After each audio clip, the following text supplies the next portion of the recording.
At ito po, nakakalungkot isipin at yun po ang nangyari po mga kaibigan. Ano po nangyari? Nakarecover si Tay Ruben. Aray ko. Nakarecover po naman. sa nangyari. Kawawa yung mga anak. Aksidente.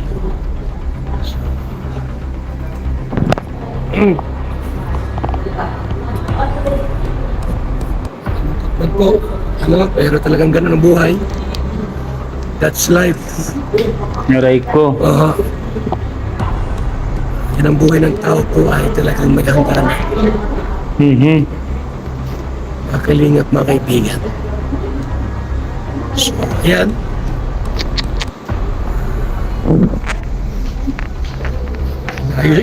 Pinapayos na po namin.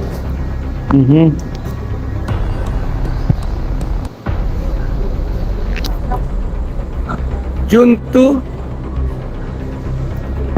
at 11, 10 or 15 ang nangyari po. Nakakalungkot naman isipin, pero talagang yan ang buhay po ng tao. Kawawa naman. Kaibigan. Kawawa yung pamilya. Hanap po tayong Indianong Bicolano.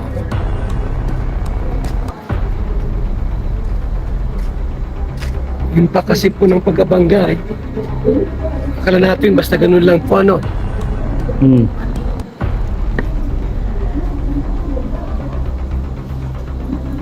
So kung nakikinig po sa atin, nanonood si Nico, ay pwede siyang pumunta agad ng Pilipinas.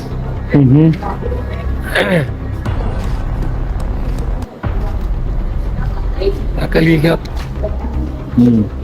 So,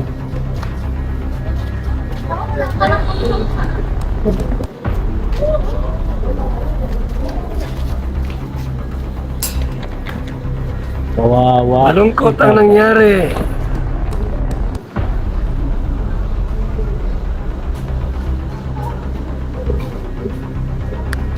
Malungkot ang nangyari po, mga kaibigan. Kawawa naman.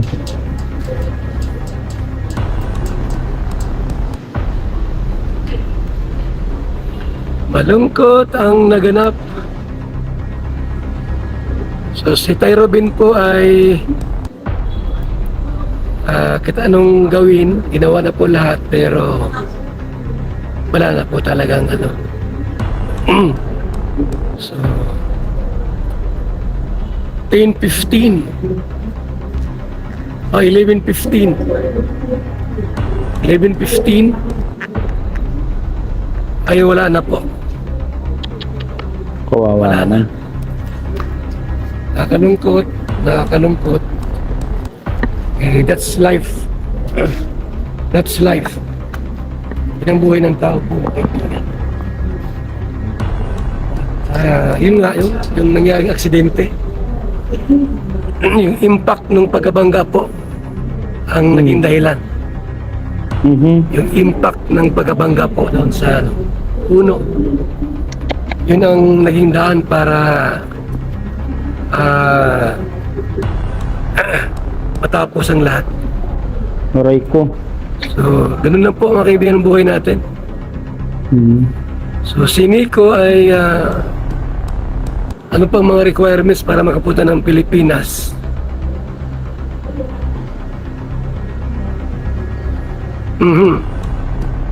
Yun nga po ang nangyari.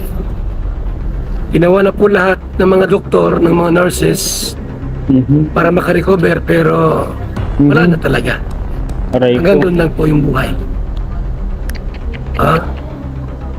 Kawawa si Tatay Ruben.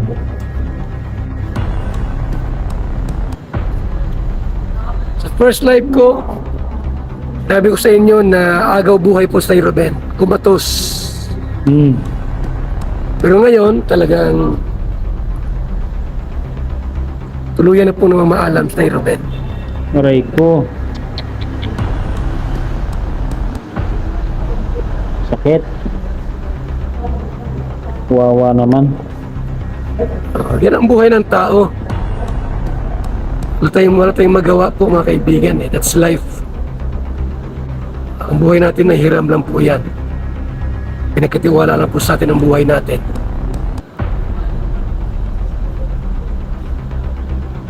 Lumabas na ako kasi nag-iyakan na sila eh. Nag-iyakan na po ang mga nasa loob. So ngayon, in-announce ko naman sa inyo na officially po si Tay Ruben po ay talagang ano na. Nagpaalam na po sa atin. Aray ko.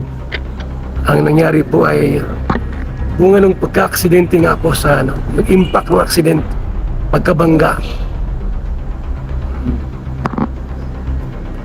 Ako si Nico po ay nakikinig. Maganda kung pumunta ka agad sa Pilipinas para ano, makatulong din sa dapat ayusin. Dahil si Pia po ay operahan bukas Aray ko. sa tuhod. Aray ko. I-stainlessin po Kawawa yun. naman. Lagi ng stainless. Internal hemorrhage, tama. Kasi alam niyo ba nung pagkabangga ng auto ng kotse sa puno, si Tay Ruben po ay inatake ng parang epileptic. So wala siya noon, unconscious. Wala siyang lakas para kontrahin yung pagkabangga. Ibig sabihin parang lantang gulay, pwede na untog yung ulo niya sa manubila, saan man dyan. So, tama. Internal hemorrhage. Totoo yan. Internal hemorrhage po yan. Kaya pala kahapon, ibang kilos niya. Hindi mapakali, tapos galaw ng galaw. Yun na pala yun. Gustong maglakad, kung anong gustong gawin. Siya na pala yung mga kaibigan ang nangyari sa kanya.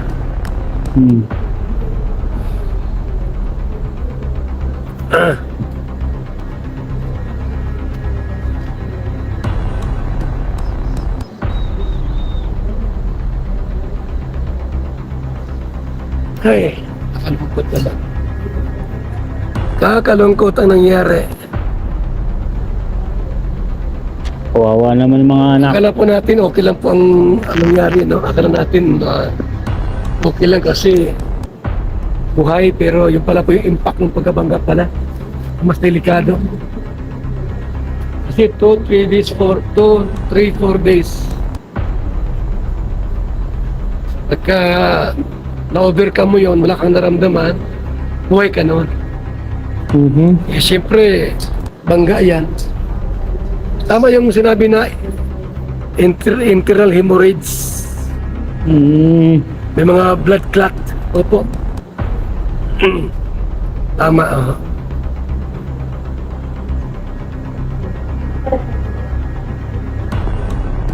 Opo. Pinala yung ano. Buhay natin. That's only God knows.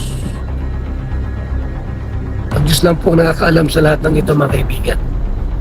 Salamat po.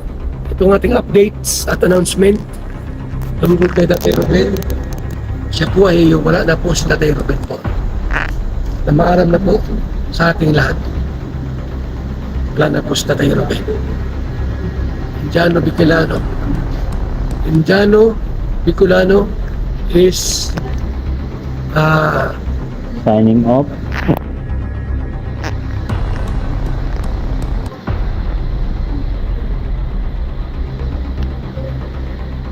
Kawawa naman. opo, wala na.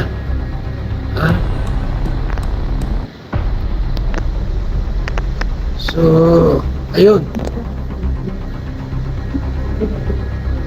Mga nagtatanong, ito po sa Provincial Hospital po, pinala yung dito pinala sa Provincial Hospital. Yung mga nakakuha doon sa, ito po dinala sa Provincial po. Mga kaibigan.